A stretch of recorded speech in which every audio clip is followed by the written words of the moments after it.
Here's the solution by Wisefab for the rear tie rod on the Corvette C5 and C6. As you can see, it has bump steer adjustment. It has more room for the coilover. It has a double adjuster clockwise, counterclockwise that goes into the spherical. If you move it, you can extend or shorten the tie rod really quickly and very easily.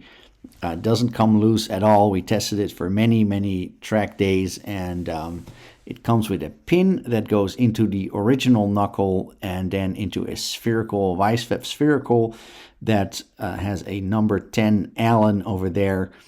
You can see it clears the coilover, so you can adjust the coilover easier and take it out a lot easier. It comes with this bracket that goes into the original tie rod position.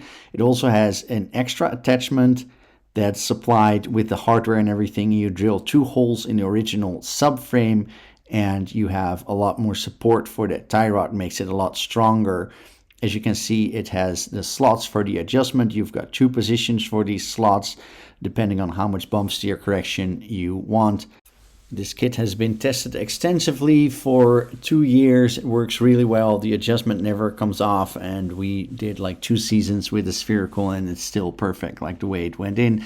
There's also an upper and a lower arm and a full kit. And hit us up to order or to get more info.